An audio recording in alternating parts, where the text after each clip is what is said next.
Hello, ladies and gentlemen. Thank you for tuning in to my podcast today. So today I will be dissecting on the corruption in Nigeria. So I will be talking in depth into the nature and attributes of corruption in Nigeria, so that we understand how corruption happens and give some recommendations on how we can deal with this persistent problem of corruption that has become a mark of shame to our country, Nigeria. So, corruption in Nigeria is a very complex and large problem, in the sense that it runs deep into the very fabric of our society, from the small to the largest, from the lowest to the highest. So it happens from the little things to the big things. For example, when you go to the bank and you see people on the queue waiting for hours to be attended to, and you decide to boycott the queue so as you'll be ahead because of your status, or you think you are in a hurry, or for whatever reason you refuse to follow the queue, that's corruption. When the traffic light is showing red and you refuse to stop and you drive through the traffic, that's also a form of corruption. When a police officer or a law enforcement personnel is on the highway, stops your car and asks you for money before he can allow you to leave, that is also a form of corruption. But in this discussion, I want to, or you permit me to, focus on the big ones, the big corruptions, where a significant amount of resources is being drained or wasted. And it operates, or it happens at the higher levels of government, where you have appointed and elected government officials making decisions. So there are different forms of corruption, but I want to focus on two types of corruption that I feel that are the major ones. They are the ones through which our resources are being stolen.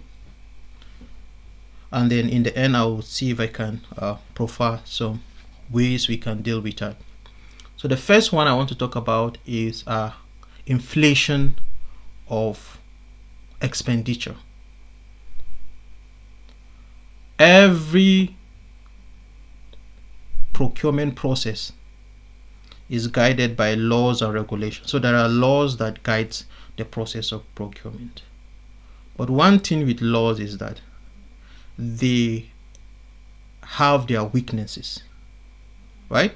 And some of them relying on your good conscience to be effective. So if you don't interpret the law in good faith, in good conscience, it's difficult for you to abide by the laws. That means you can violate the law, or you can take advantage of weaknesses in the law for your own advantage. And the issue of inflation of prices when it comes to procurement is a very serious issue, because I can tell you, based on my experience, almost every purchase or procurement, whether it's a project, whether it's a contract, whether it's a service, is inflated in Nigeria, right? For instance, if a bottle of water costs 200 naira when you're buying it yourself, if you look at the documents, when the government is buying it, it will show you 500 naira. And that means there is an inflation of about 300 naira. When you're building a house, let's say 3-bedroom flat, that costs you about 10 million naira to build, in the government it may cost about 20 or 30 million naira. The remaining 10 to 20 million naira is inflation, which means that this extra amount added on the original or the true amount of that expenditure ends up in the pocket of individuals. And this is one way inefficiency is created in the system, because money is lost. You're not getting the value of your money. Can you imagine going to buy a phone, and then after you bought the phone for 500 naira, on your way coming, you went to another shop and realized that the phone that you buy for 500,000 naira is being sold for 150 naira? How will you feel? You feel robbed. You feel violated. You feel that you have been, taken advantage of. So that's how it happens also in government. When expenditure are inflated, the public is being robbed of the value for that money, and inefficiency is created in that part of the government. And there is what is called opportunity cost. That money that has been lost will have been used for something that will add value to the society, but because it has been stolen, that thing cannot be done, because resources are limited. The moment you use a particular resources for something, it's no longer available for another thing. So that's how you end up creating so much inefficiency in the system, because the opportunity cost for using the money for other things has been lost. So inflation of expenditure. The second form of corruption that happens in government, where resources are being siphoned in large amount, and these are executed by people at high levels, appointed and elected government officials, is through what is referred to as contract and procedural fraud. When the government engage a third party to provide their services or execute a contract, that is usually an agreement. And there are laws. There is a procurement law, for instance, at the federal level. I think the Procurement Act of 2007 gave guidelines of how the government should go about, procuring,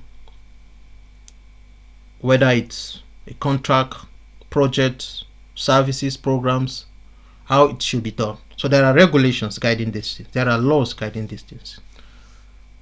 But the issue of doing or interpreting the law with good intention comes to play, because people can still follow the process but still be able to steal money from the system. So in procurement and procedural fraud, what can happen is that the normal procurement process may not be followed.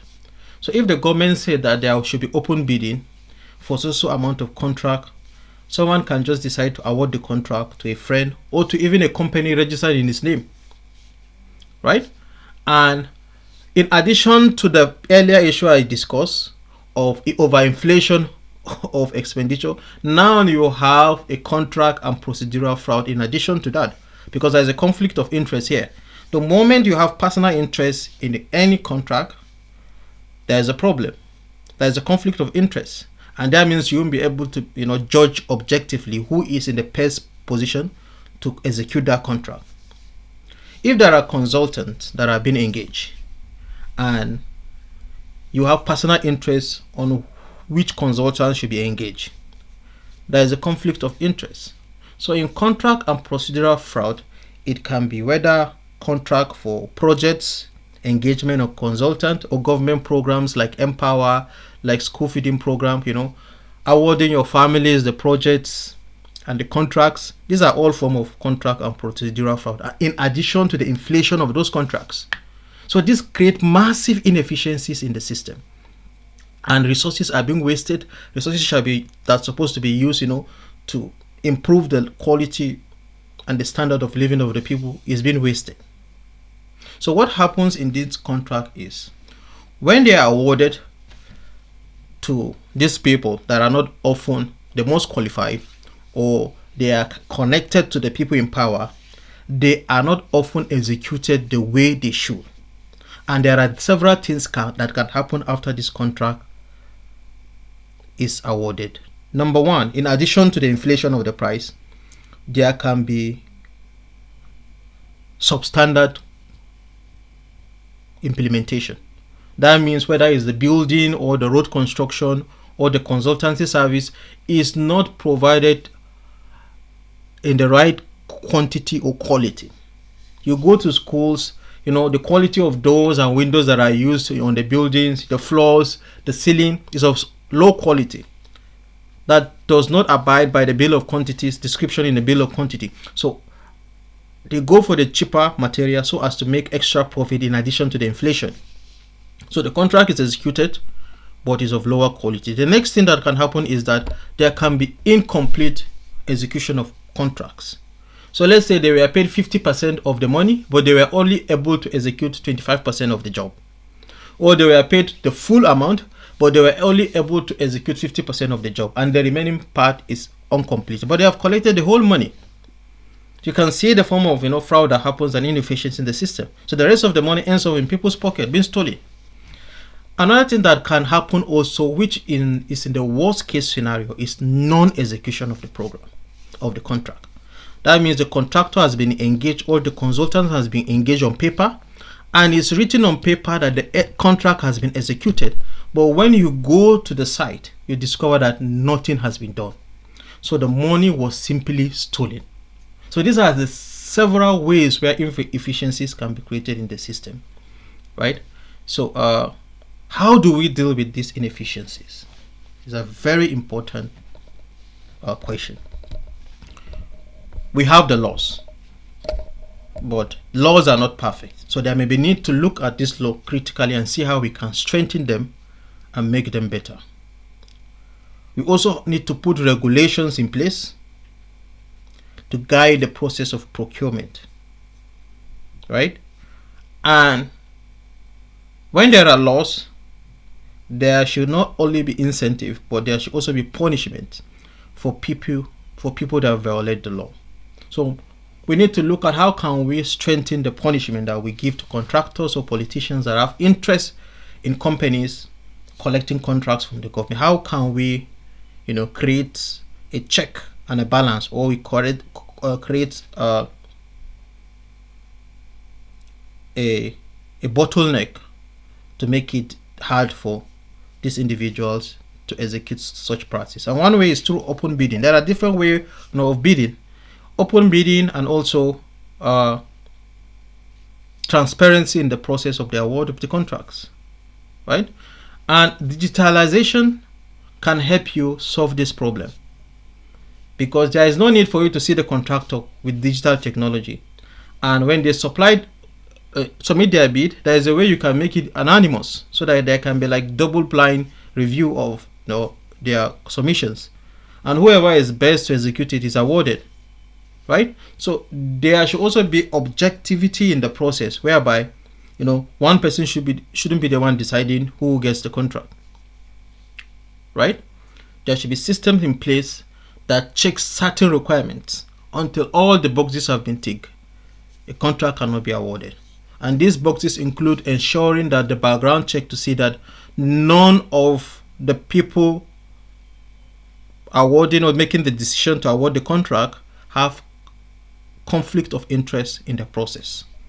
Maybe linked to any of the contractors, or their name is part of the board members or directors of the company's register. So there are different, ways that conflict of interest can exist. So you can look at that and see how you can stop that, right? Digitization can help you solve that. E-procurement, where you have a platform where everything about award of contract is done. If you choose not to do the open bidding, there is also a guideline that must be followed, right? Before the Ministry of Finance, whoever is making the payment, makes a payment, we ensure that all the guidelines and the boxes have been checked before a payment is awarded, right?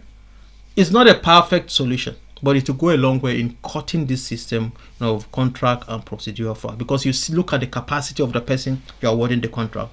Before you award the contract, look at if they don't have any ulterior motive or any conflict of interest, that may hinder you from awarding such contracts to them. So e-procurement is one way you can do that, strengthening our laws and punishment for people that violate, the terms and conditions of the contract award by not executing or doing a substandard job.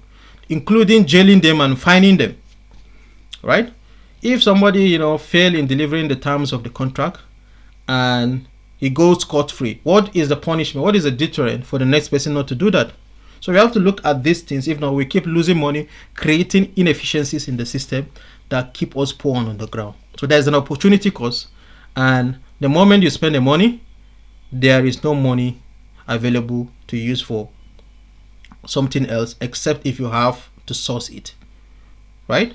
So I hope what I've said passes the message to the relevant people, and the right thing is done. So I will also want you to, before I end this podcast, I'll give the link to my YouTube channel on the description, and I'll appreciate if you can subscribe to my YouTube for further content like this that expose some of the inefficiencies in our country. Thank you, and see you next time. Bye.